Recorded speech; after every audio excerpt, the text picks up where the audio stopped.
This video is going to be short and sweet and to the point, and since I'm in my blow drying era, I thought that I would give you guys a quick rundown of my blow dry routine. Here we go!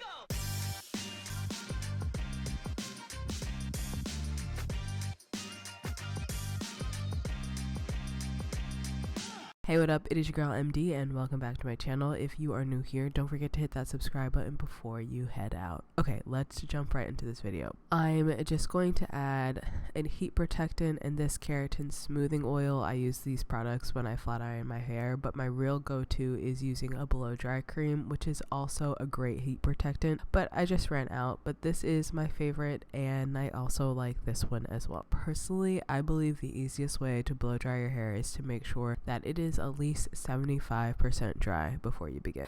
Plus, it's also going to allow you to put less heat in your hair if your hair is already pretty much air dried. So after I wash my hair, I add a light oil and a light leave-in and put my hair in 2 twists, and I just let it air dry.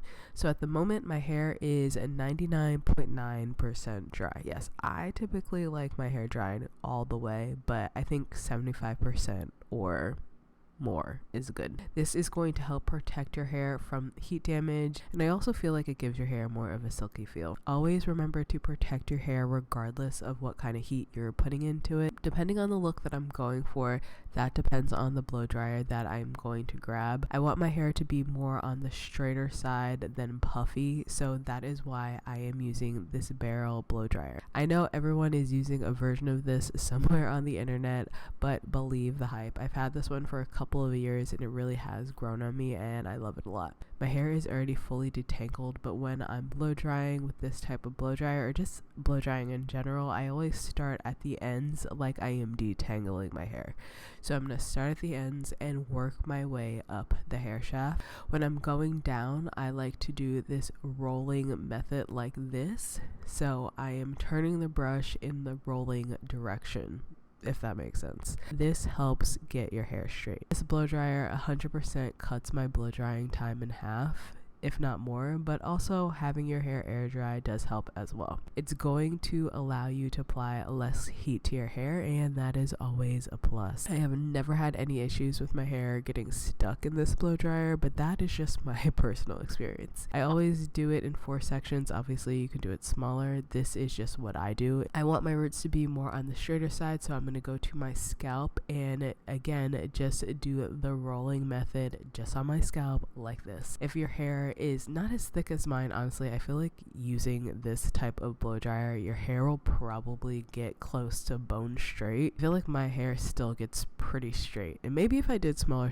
sections, it might be even straighter, but I'm satisfied with this look. Some other things to keep in mind, just in case you don't have your blow drying technique down to a T just yet, is if you struggle with blow drying your hair, make sure you're doing it in smaller sections. Make sure your hair is completely detangled before you start blow drying your hair. I would 100% recommend using a blow dryer like this just because it makes the entire process so much easier. Like, it's a little bit harder to have a blow dryer in one hand, a comb in another. Start here. It might be more beneficial for you to use this type of blow dryer. If you do have an OG blow dryer and you're not looking to get a new one, make sure that you have either a comb attachment or a brush attachment. I don't know if they still make those, but I know like those old blow dryers have like a brush attachment that you can get. Again, that will make the process a lot easier for you. At the end of the day, all you have to do is practice until you find out what method, what technique,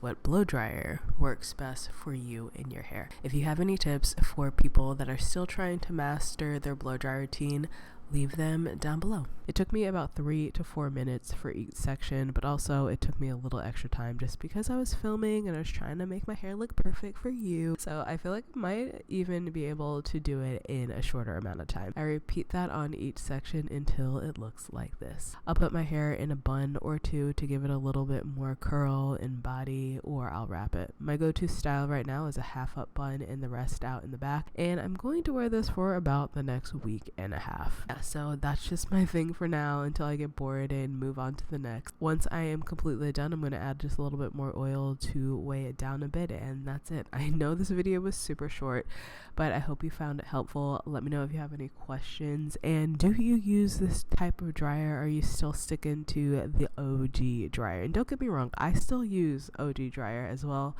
but this one is just a lot more convenient. Thank you so much for watching, and like always, I love you, I appreciate you, and I will see you guys in my next video. Peace.